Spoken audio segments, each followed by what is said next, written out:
نو طرز مرصع سے لیا ہے، جو قصہ چہار درویش کا اردو ترجمہ ہے۔ میر امن نے فورٹ ولیم کالج میں بہت سی کتابوں کے تصنیف و تالیف اور ترجمے کا کام کیا، انہی میں ایک باغ و بہار بھی ہے۔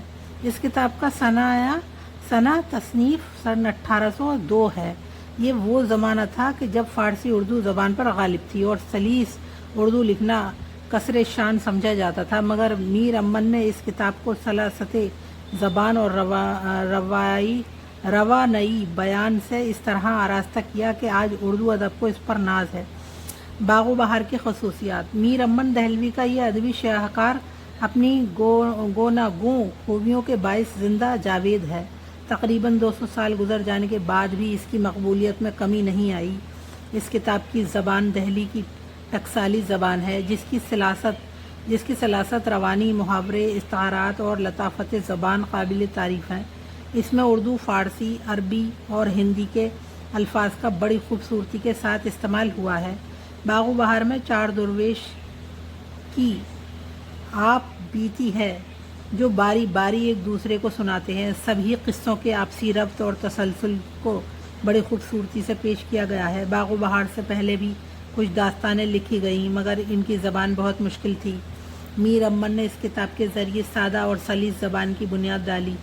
چونکہ اس دور میں قدیم طرز تحریر اور مشکل پسندی کو قابلیت کی کسوٹی سمجھا جاتا تھا، اس لیے باغ و بہار کی سادہ اور آسان زبان کو دیکھ کر میر امن کا مذاق اڑایا گیا، مگر جیسے جیسے آسان اردو کا رواج بڑھتا رہا، یہ کتاب مقبولیت کے مدارج طے کرتی رہی۔ آج بھی اردو داں طبقہ اس کتاب پر فخر کرتا ہے اور اس کو اردو ادب کا سرمایہ عظیم سمجھتا ہے۔ فسانہ عجائب۔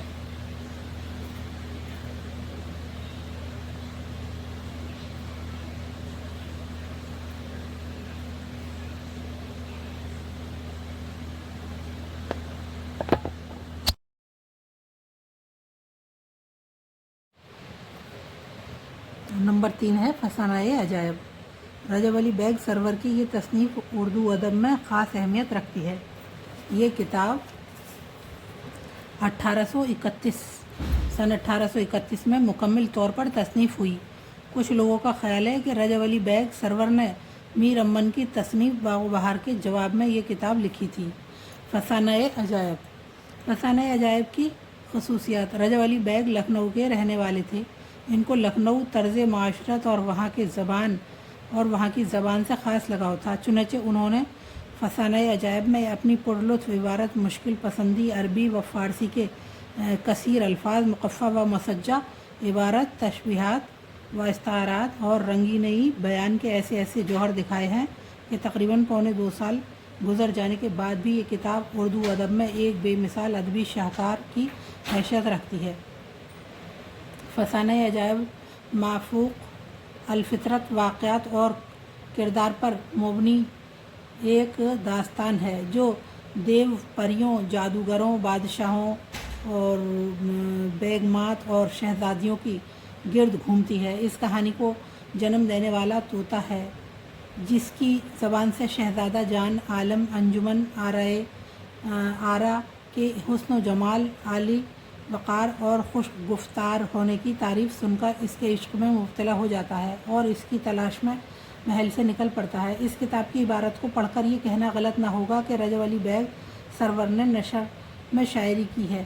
فسانہ عجائب لکھنوی تہذیب و تمدن، طرز معاشرت اور وہاں کی زبان کا آئینہ دار ہے۔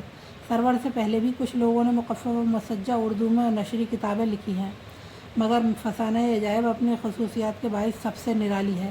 یہ قدیم نثر اور اسلوب تحریر کا ایک نادر نمونہ ہے۔ یہی وجہ ہے کہ اردو ادب میں اس کتاب کو بہت مقبولیت حاصل ہے۔ نمبر 4 فسانہ آزاد۔ رتن ناتھ شرشار کی یہ سب سے مشہور تصنیف ہے، جو فسانہ عجائب کے تقریباً 50 سال بعد سن 1878 میں لکھی گئی تھی۔ تو یہ سنیں آپ گائز یاد کرنی ہے۔ سنیں یہ 1831 میں ہے۔ فسانہ عجائب 1831 میں لکھی گئی تھی اور یہ سن 1878 میں فسانہ آزاد لکھی گئی تھی۔ شرشار اودھ اخبار لکھنؤ کے ایڈیٹر تھے۔ انہوں نے فسانہ آزاد کو اسی اخبار کے لیے قسط وار لکھنا شروع کیا، جسے بعد میں 4 ضخیم جلدوں میں فسانۂ عجائب کے نام سے شائع کیا گیا۔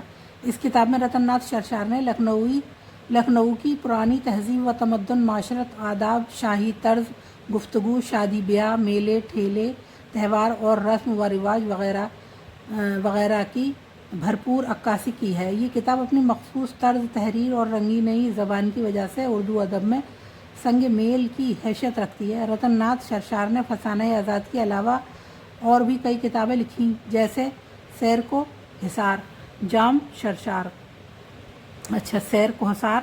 جام شرشار، کامنی خدائی، فوجدار، لیکن جو مقبولیت فسانۂ آزاد کو حاصل ہوئی وہ ان کی کسی اور تصنیف کو نہ ہوئی۔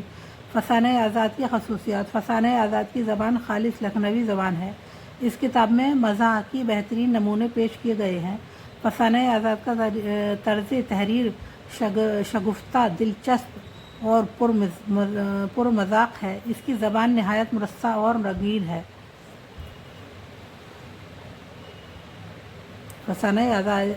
فسانۂ آزاد کا طرز تحریر شگفتہ، دلچسپ اور پر مذاق ہے۔ اس کی زبان نہایت مرصع اور رنگین ہے۔ جگہ جگہ محاورات، استعارات اور تشبیہات کے استعمال نے عبارت کے حسن کو دوبالا کر دیا ہے۔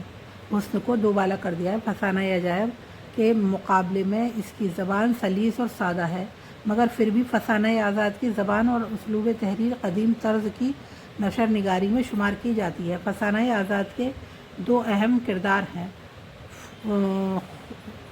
خوجی اور میاں آزاد۔ یہ دونوں دو تہذیبوں کی نمائندگی کرتے ہیں۔ خوجی مٹتی ہوئی مشرقی تہذیب کا دل دادا ہے، تو آزاد مغربی تہذیب کا علمبردار ہے، جس سے ابھی لوگ پوری طرح آگاہ نہیں ہیں۔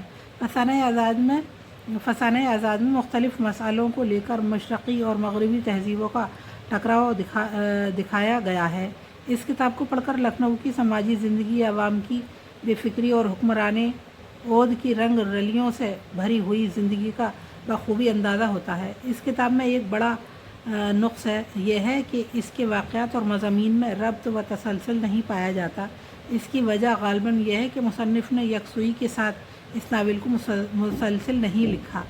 نمبر 5، مثنوی سحر البیان۔ مثنوی سحر البیان اردو زبان کی بہترین مثنوی ہے۔ اس کے مصنف میر 19 دادا میر حسن ہے، جو دلی کی تباہی سے متاثر ہو کر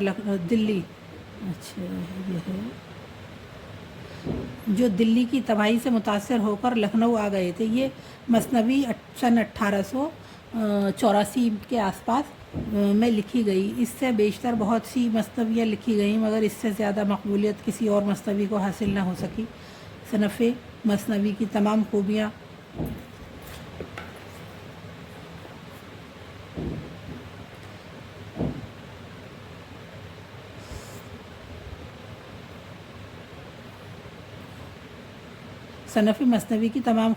اس میں پائی جاتی ہیں۔ مثنوی سحر البیان میر حسن کا وہ ادبی شاہکار ہے جس کو اردو ادب فراموش نہیں کر سکتا۔ میر تقی میر اگر شہنشاہ غزل اور سودا شہنشاہ قصیدہ ہیں، تو میر حسن شہنشاہ مثنوی ہیں۔ مثنوی سحر البیان کی خصوصیات: مثنوی سحر البیان اگرچہ لکھنؤ میں لکھی گئی، مگر اس میں دبستان دلی کی خصوصیات پائی جاتی ہے۔ اس کی زبان نہایت سادہ، سلیس، بے تکلف اور رواں ہے۔ میر حسن نے محاورے، ضرب الامثال، استعارے، روزمرہ اور تشبیہات وغیرہ کا استعمال کمال خوبصورتی کے ساتھ کیا ہے۔ سحر البیان میں لکھنؤ کی طرز معاشرت، رسم و رواج، شادی بیاہ اور گہنے زیور وغیرہ کا تفصیل سے ذکر ہے۔ میر حسن کو منظر کشی میں ملکہ حاصل تھا، چنانچہ اس مثنوی میں جن واقعات کا ذکر کیا گیا ہے، ان کا پورا نقشہ نظروں کے سامنے پھر جاتا ہے۔ مثنوی کیا ہے؟ الفاظ، تشبیہات و محاورات کا بہتا ہوا دریا ہے۔